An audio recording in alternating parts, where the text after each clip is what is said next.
Boa noite a todos. Que a paz do Mestre esteja em nossos corações. Nós escolhemos um tema que é para que nós possamos refletir como nós estamos lidando com essa tecnologia que a cada dia muda. Nós pensamos de um jeito, temos um último smartphone e já estão pensando no outro. E a coisa vai de um jeito tal que nós não temos quase que parâmetros. Por isso é importante nós fazermos algumas reflexões a respeito desse uso e desse abuso da tecnologia. Nós focamos principalmente em crianças e adolescentes. Entre outras referências, nós temos a Cláudia Rivera, que é psicóloga da Universidade Católica da Colômbia. E eu vou começar mostrando para vocês uma postagem, um resumo, porque o assunto é bem vasto. Eu fiz um resumo de uma postagem que quase arruinou a vida de uma mulher. E o que ela revela dos perigos da internet.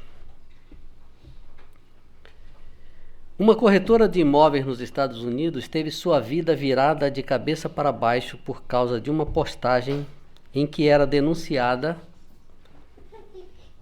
como uma destruidora de lares, flagrada por uma cliente tendo relações sexuais com o marido desta. O conteúdo do post tinha sido fabricado, mas causou estrago na vida da corretora. A polonesa americana Monika Glinon, em especial na sua carreira profissional. Ela passou 2 anos tentando retirar o conteúdo danoso da internet e descobrir quem estaria por trás da postagem. Simplesmente uma pessoa na cidade em que ela morava, leste dos Estados Unidos, achou que ela era judia. E como ela odiava os judeus, ela, sabendo que ela era corretora de imóveis, ela criticou a corretora. Uma outra pessoa do outro lado dos Estados Unidos, na Califórnia, pegou o texto e também, com raiva na mesma situação, fez isso que vocês acabaram de ler, de ouvir. Preparou isso aí e soltou na internet. O estrago foi muito grande. A sorte, claro, entre aspas, mas é importante, o marido confiava bastante nela. Então ele tinha certeza de que a esposa não havia cometido o fato que estava sendo publicado. Começaram aí uma grande via sacra, até que ela conseguiu um encontro com a principal autora. E numa conversa, ela conseguiu alguns detalhes mais e conseguiu finalmente que fosse retirado o conteúdo. Mas isso levaram 2 anos.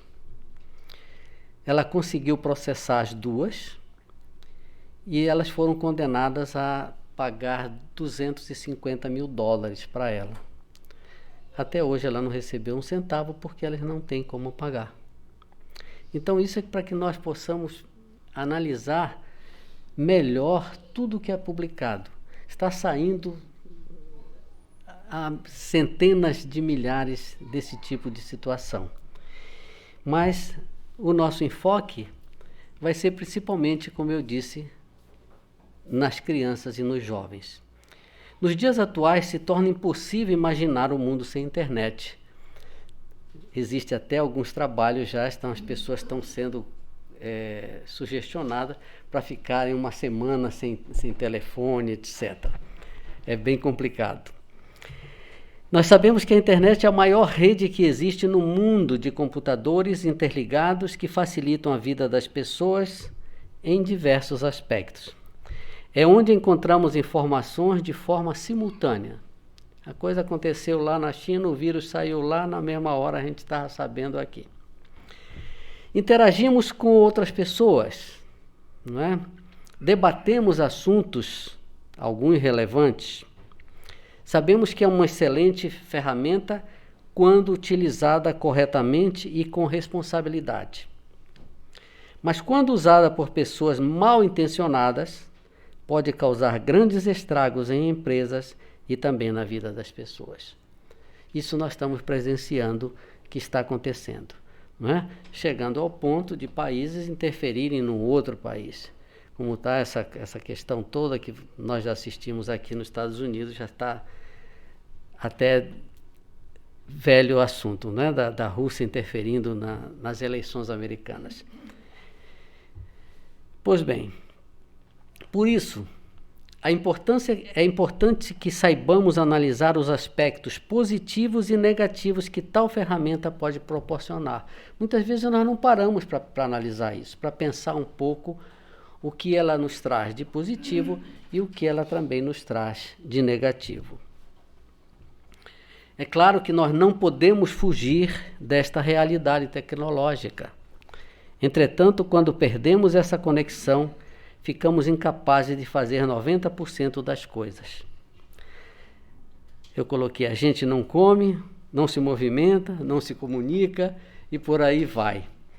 Portanto, estamos ficando reféns dessa tecnologia e é aí que se encontra o perigo. Então é muito importante que nós façamos uma análise, porque ninguém vai fugir disso.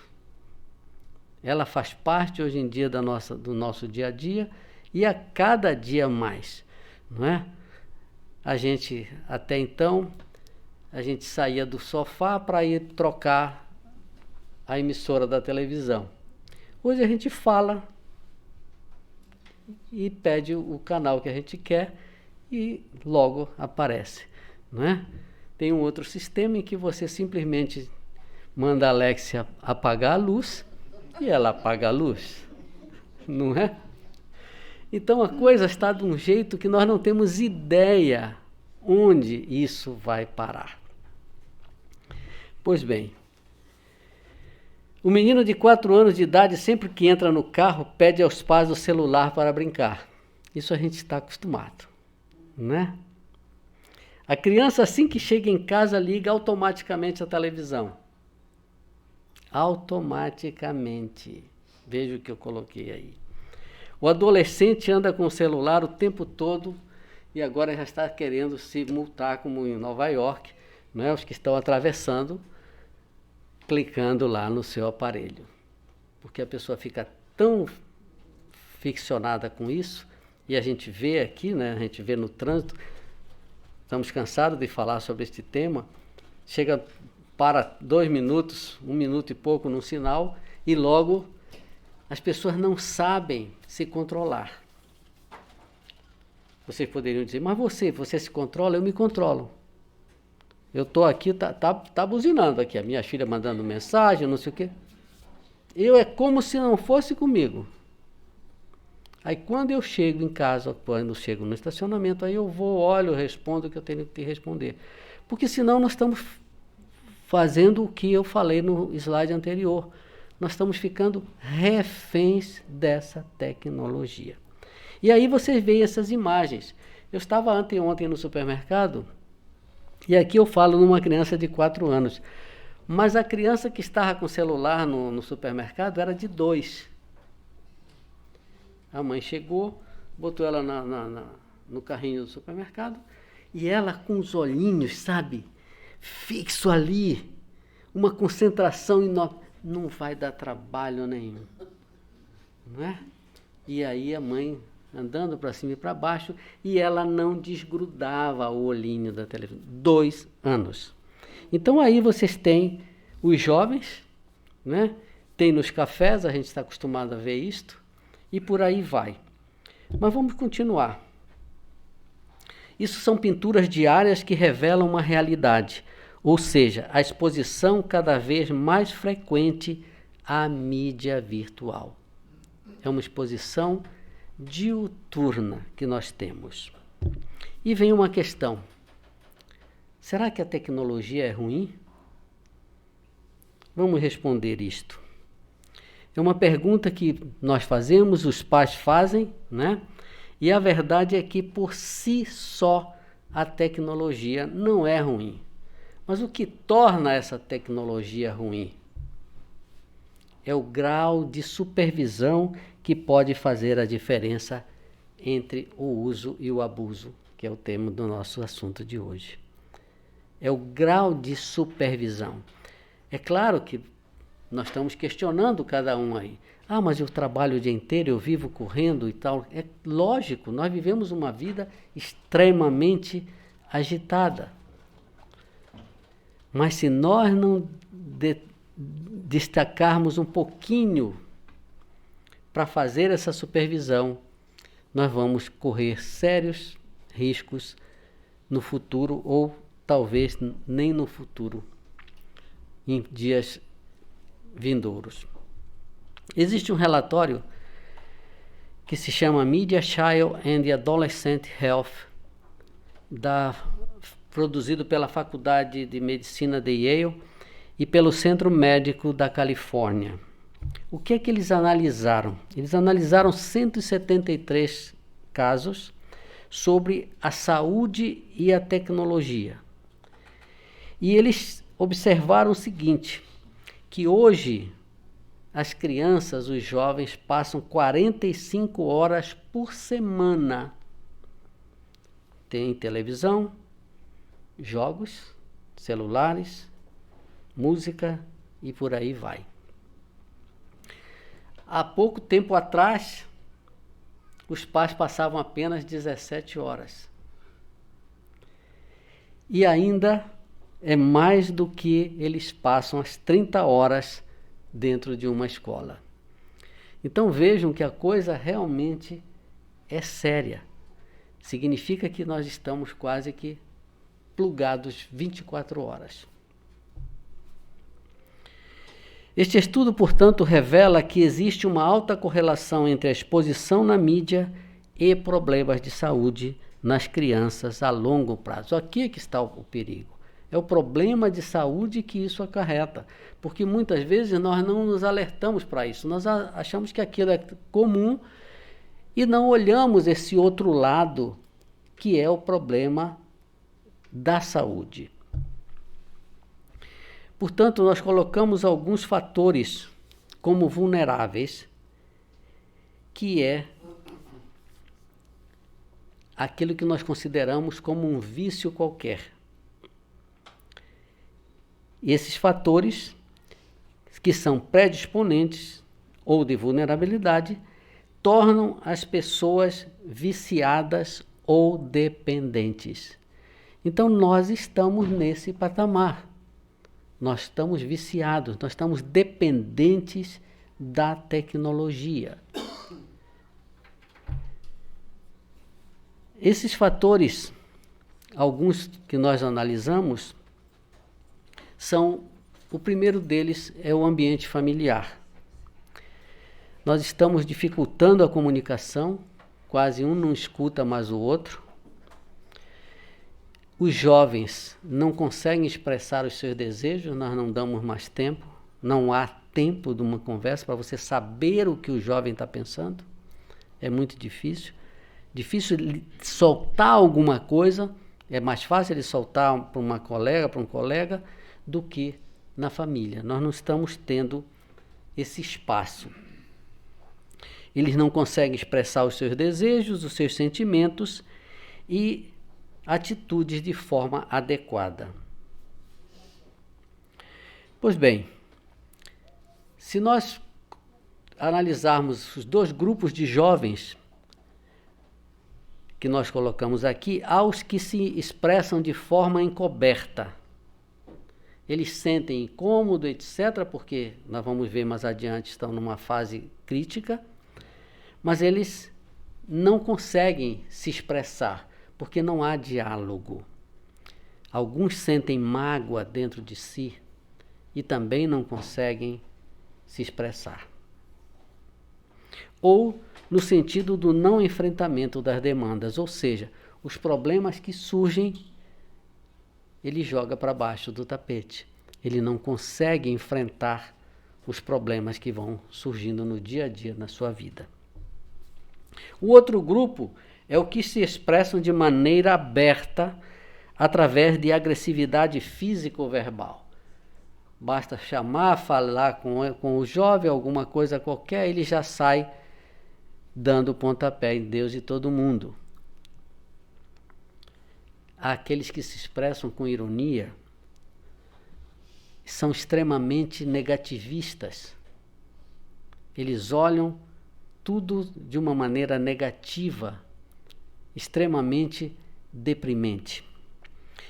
E com isso eles começam a ter uma grande baixa autoestima. Outras vezes eles agem com coerção. O que é coerção? É caracterizada pela pressão ou repressão que a sociedade exerce sobre um indivíduo. Para esclarecer um pouquinho a coerção, em algumas cidades no sul existiam locais onde havia muita prostituição. E o que a sociedade fez? Fez a coerção.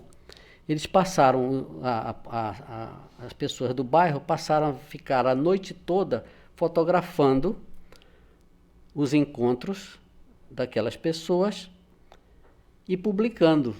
A internet ajudando aí, né? E com isso eles fizeram o trabalho de coerção, ou seja, a coisa acabou. Porque eles iam fotografando, cada noite ficavam 3 pessoas, e com isso, porque não podiam agir pela lei, porque era permitido, então eles faziam a coerção.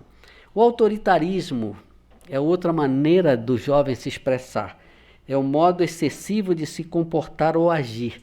Eles querem mandar, querem dominar tudo que se passa dentro da família. Se você vai contra, eles saem, como eu disse há pouco, chutando tudo, né? Brigando, etc. E também um outro fator que é desse grupo aí, que é a fuga do mundo adulto. Eles consideram o mundo adulto hostil e aí ficam encapsulados naquele mundo deles, que não há abertura. Com isso, nós vamos ver logo em seguida a depressão aparece e há inclusive os casos de suicídio, porque é estimulado isso no grupo em que eles se encontram. Pois bem, além disso, o fato dos jovens estarem em um período, como eu falei há pouco, de adolescência, esse período é muito crítico. Ele é caracterizado por mudanças físicas e emocionais que mexem muito, como nós passamos já dessa fase, e todos nós sentimos essas mudanças que acontecem quando nós estamos na fase intermediária entre a criança e o adulto. Por isso são fatores que tornam as novas tecnologias um refúgio. O que acontece com o jovem? Ele corre para se refugiar, porque está sofrendo sérias mudanças e a tecnologia para ele é uma maneira dele se refugiar. Portanto, eles projetam diante dos outros uma imagem mais ideal ou até irreal de si mesmos para serem aceitos ou sentirem-se seguros. Isso é um grande problema também. Eles projetam uma imagem que não é a dele, não é a verdadeira, mas para que ele possa se sentir aceito. E isto está extremamente difundido nas escolas. A gente muitas vezes não percebe, não se dá conta, mas a coisa funciona sim dentro dessa maneira. Ele projeta algo que não é a realidade dele. Então, quando nós vamos considerar que o uso abusivo é um vício? Dizem os pesquisadores que a barreira patológica é atravessada quando esse comportamento envolve de tal maneira o sujeito que o leva à dependência. A pessoa reduz progressivamente seu campo de interesse e suas obrigações. Então, aos poucos, a pessoa vai reduzindo seu campo de interesse, vai reduzindo as suas obrigações. Para que o comportamento viciante acabe monopolizando sua vida. Para que o comportamento viciante acabe monopolizando. Ele já está monopolizado. Ele já está dentro de um quadro que caracteriza o vício pela tecnologia. E dessa maneira ele não vê nenhuma outra atividade que seja gratificante fora do aparelhinho na mão dele. Nada mais interessa. Segundo a Associação Americana de Psiquiatria, eles dizem que as crianças podem sofrer sintomas semelhantes aos vícios tradicionais. Isso é muito sério. Como, por exemplo, o álcool. É idêntico a quem se vicia no álcool, ou drogas, quando usam essas tecnologias em excesso. De tal maneira que já existe na Califórnia centros que estão se especializando para tratar os jovens que passam a ser internados, como se leva para tratar outros tipos de vício. Então veja que ponto nós chegamos. Quer dizer, a coisa é boa, sim, é muito importante, mas o excesso, como nós vimos, vai acabar danificando a mente, como nós vamos ver dos jovens. E nós citamos alguns indicadores. Nós temos que observar no jovem algumas tendências. Por exemplo, quando essa atividade se torna o centro prioritário da pessoa. Aquilo é prioridade em todos os sentidos. Ele não olha mais o outro lado.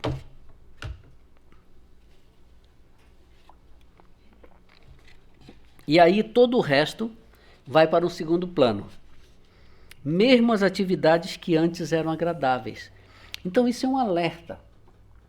Se eu tenho um jovem em casa, um pré-adolescente, um adolescente, se eu observo que aquelas atividades que ele gostava já não estão mais interessando a ele, é porque algo está por trás. Outra observação que nós temos que ter: se um isolamento do resto da família for confirmado, se passa as horas trancado em seu quarto, isso é comum, não é exceção, é regra. Hoje os jovens estão passando o seu maior tempo dentro de um quarto trancado. E quando nós chamamos para a refeição, ele acha difícil até levantar para ir ou sair do quarto para ir se alimentar. E também altera o seu sono. Muitas vezes deixa até da sua higiene pessoal, porque ele não quer perder tempo para tomar um banho. Olha o absurdo que se chega. Outra coisa que nós temos que levar em consideração é quando ele se torna sombrio e irascível. Ele está extremamente nervoso, irritadiço, é porque algo não vai bem. Então ele discute com facilidade e não presta atenção às razões. Por mais que nós estejamos mostrando a razão para aquele jovem, ele não presta atenção. Ele não dá razão à razão. Outra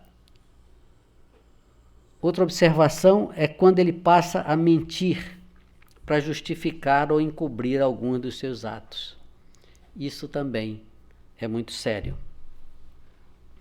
Em casos extremos, ele passa a roubar para obter dinheiro, caso ele precise continuar com o seu vício.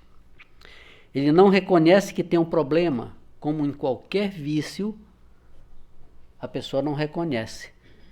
Vocês sabem dos alcoólatras anônimos, né? O primeiro passo é ele reconhecer que ele tem um vício. E aqui acontece igualzinho. Ele não reconhece que ele tem um problema. E também, quando você quer falar sobre o assunto, ele foge. ele não quer e não gosta de falar sobre esse assunto. Vejamos agora como ocorre esse vício em tecnologia.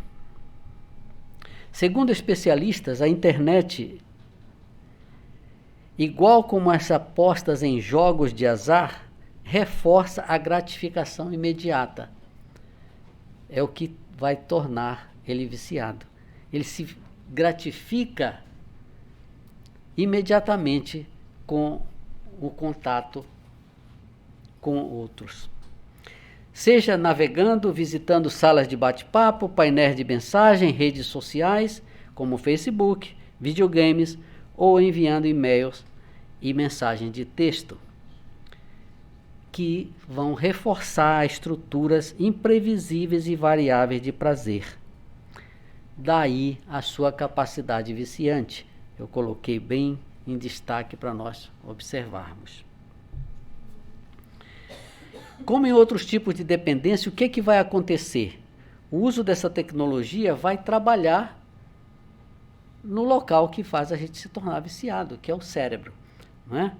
Ele vai atuar nas áreas conhecidas do prazer, que são os centros de recompensa, e os neurotransmissores como a dopamina. Então, aqui naquele instante, ele está se sentindo bem, está se sentindo feliz, etc. Porque está ativado esses centros cerebrais que trazem satisfação. Entretanto, o que acontece quando o tempo vai passando? Esses receptores vão sendo afetados. E aí já não são mais suficientes aqueles estímulos que ele estava acostumado, já não são mais suficientes. É comparando, como nós vimos, a similaridade com as drogas, não é? Primeiro o sujeito usa o álcool, depois vai para a maconha, para a cannabis, não é? Que agora está sendo liberada aos poucos. Depois não é mais suficiente, depois ele já vai para uma droga mais pesada. Então é exatamente como isto acontece. Será que nós podemos proteger de alguma maneira esses jovens? Vamos analisar alguns. Os pais devem estar atentos aos sinais que podem indicar o abuso ou no uso de tecnologias e também tomar ações que gerem fatores de proteção. Nós sabemos que isso é extremamente difícil, porque, como eu comentei há pouco, nós vivemos extremamente ocupados. É difícil nós termos tempo, e é uma desculpa também. Mas eu não tenho tempo, e é verdade. As pessoas saem de casa às 6 horas, 6h30 da manhã, retornam à noite cansadas, estressadas, pegam o filho na escola, ou então o ônibus escolar vai deixar em casa, e podem perguntar para mim, como eu vou fazer isso? Né? Que tempo eu tenho? É tão difícil, eu sei que é tão difícil. Mas este estudo é exatamente para que nós achemos alguma maneira de nos conectar com o que está acontecendo em casa. Eu usei a palavra conectar, porque nós estamos falando exatamente de conexão. Pois bem, a primeira maneira é o consumo inteligente. Então ninguém vai dizer para não se usar, mas nós temos que ter alguns cuidados, como, por exemplo, eliminar o hábito do uso como rotina, limitando o tempo de exposição. Isto gera uma briga terrível dentro de casa. Se nós vamos estipular, vamos dizer, você vai fazer só durante meia hora, 1 hora, etc., isso dá um quiprocó enorme. Não mais que 1 hora, ou menos se forem pequenas. Então vejam bem, não mais que 1 hora. Diga a um jovem que ele vai ficar só 1 hora conectado. Não é? E se forem pequenas? Diz que menores de 2 anos nem televisão deveriam assistir. Nem televisão. Outro outra maneira de nós consumirmos essa tecnologia inteligentemente é evitando o uso da televisão ou da internet. Eu coloquei aí, grifado, como babá.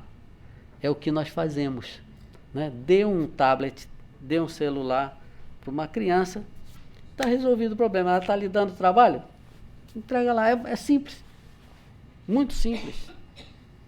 Mas nós estamos agindo totalmente errados. E nós estamos fazendo isto diariamente.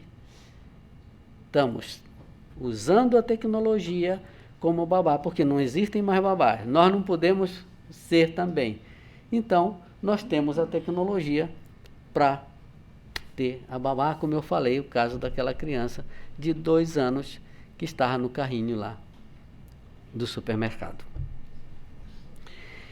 Importante criar hábitos de estudo e rotina diária que incluam atividades gratificantes diferentes do uso da mídia. É outra complicação, você criar um hábito. Se você não está em casa, não está presente, é muito complicado, mas é importante que se dê um norte na maneira de conduzir o uso desses aparelhos.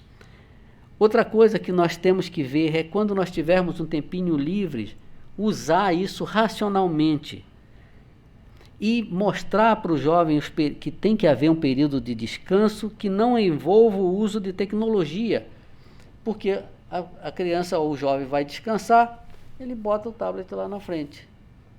Então isso não vai gerar nele um descanso realmente do cérebro. Então, se nós pudéssemos, né, trabalhar com brincadeiras, como jogos, de acordo com a idade, claro, tem jogo para criança de 2, 3 anos, tem maiores, mas a gente vê que é muito complicado para eles aceitarem, mas temos que tentar isso. Arte ou esporte é muito importante que a gente coloque para a criança fazer um esporte, porque naquele tempo em que ela está fazendo esporte, ela se desliga realmente da tecnologia. Então isso é importante. Outra coisa é estimular a passar o tempo com a família, buscando fortalecer os laços emocionais e a comunicação intrafamiliar. Ensiná-los a fazer um hobby, um trabalho social, visitar parques, museus, amigos, etc., e a valorizar as coisas em sua medida adequada. Isso é importante quando nós conversamos muito com o jovem. Valorizar as coisas em sua medida adequada. Ensinar ele a dar valor para tudo que ele tem. Isso o Espiritismo trabalha muito e nós temos que caminhar nesse sentido. Mostrar para o jovem o valor das coisas. O valor porque a mãe está fora o dia inteiro. Mostra o valor do trabalho, mostra a recompensa disso que traz para ele próprio, que muitas vezes o pai ou a mãe não tiveram. Então é muito importante que nós mostremos este lado da valorização das coisas e não dando tudo de mão beijada como a gente está. Eu conheço crianças deve estar com 10 anos mais ou menos, já tem motos, os 2 têm o pequenino, os relógios de marca, o último celular. Por quê? Porque a mãe e o pai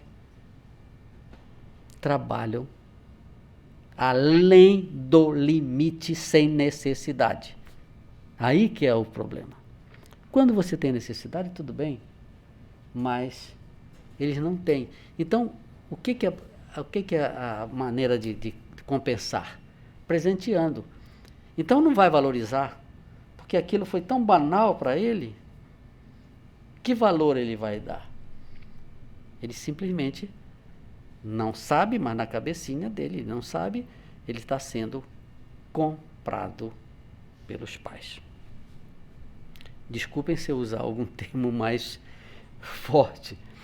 Pois bem, nós temos que estabelecer o controle dos equipamentos domésticos. Ainda agora eu conversava com a Sandra sobre isso. E os equipamentos permitem, né, que você bloqueie aquilo que você não quer. E nós muitas vezes não temos nem esse cuidado de olhar as instruções e saber que nós podemos bloquear os equipamentos. Isso é muito importante. Limitar o controle e o uso de redes sociais, como o Facebook e o acesso a pacotes de internet em telefones celulares.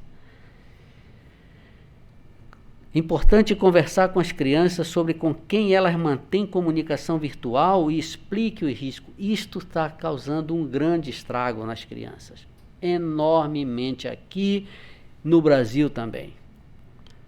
Nós estamos vendo a cada instante anúncios nos nossos celulares de raptos, etc., porque as crianças, melhor dizendo, se comunicam com pessoas mal intencionadas e que sem que a mãe saiba, o pai saiba, a família, etc., acontece o rapto.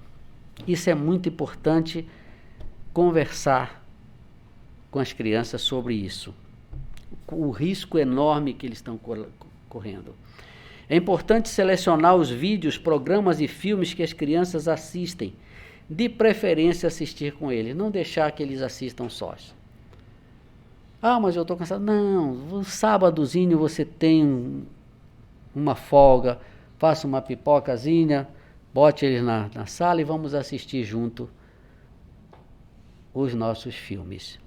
Porque você não sabe a qualidade do filme que ele está vendo. E eu tenho casos na família que levaram a depressão terrível, quase suicídio, etc., exatamente por causa disso. Por causa dos filmes. Só aquele filme O Exorcista, a pessoa já tinha assistido para mais de 100 vezes. Imagine a gente que conhece a parte espiritual disso, como esse cérebro fica, como esse contato mediunicamente acontece numa criança de 15, 16 anos que assiste a mais de 100 vezes um filme desse. Então a coisa é muito grave. Nós temos que promover nas crianças o espírito crítico, isso é muito importante, e a tomada de decisões sábias em relação ao que veem ou ouvem. Isso é fundamental.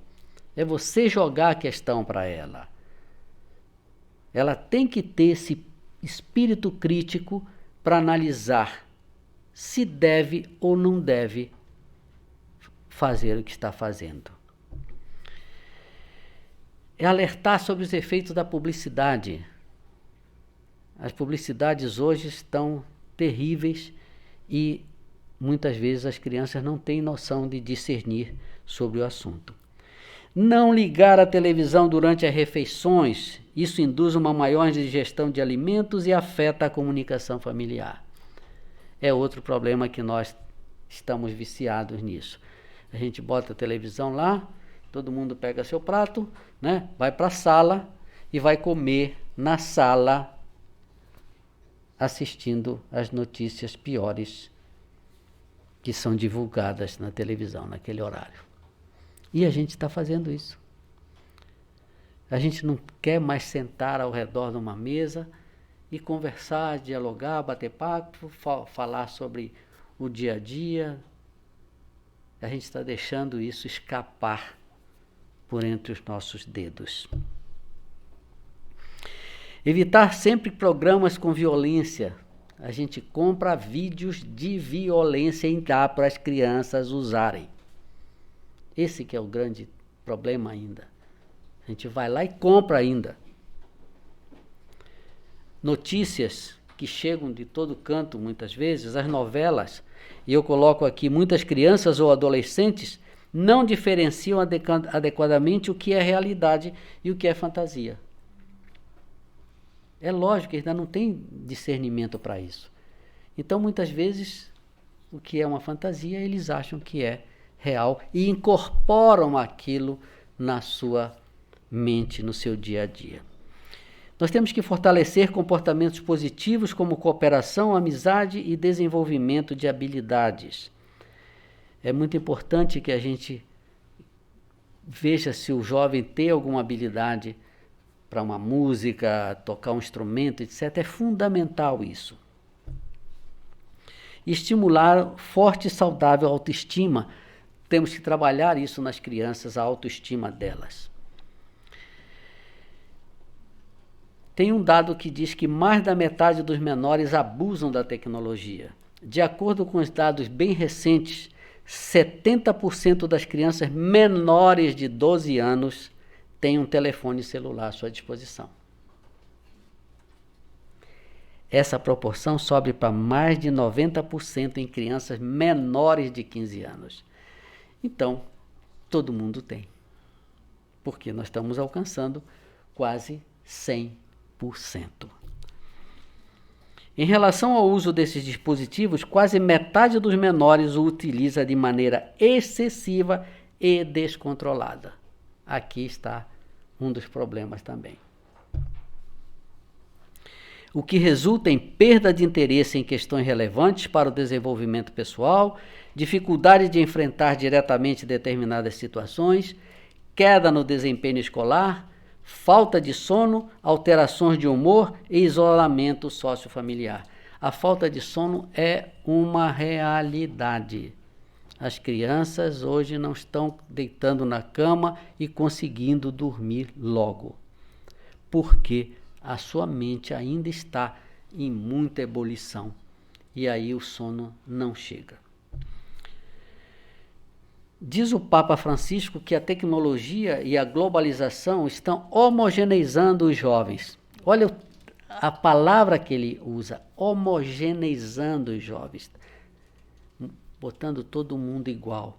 Ou seja, todo mundo, os jovens de todo mundo, a ponto de sua singularidade e sua individualidade cultural estarem se tornando espécies ameaçadas. Ele continua, eu tirei outro pedacinho. A tendência crescente de desmerecer valores culturais locais pela imposição de um modelo unitário de valores para os jovens em uma referência à influência de filmes e das redes sociais. Esse pedaço aqui está acontecendo em praticamente todos os países. E isso está destruindo praticamente toda uma geração, porque nós estamos homogeneizando as pessoas. Todo mundo tem que estar igual. Um dia desses eu estava vendo uma outra notícia e eu fiquei bem...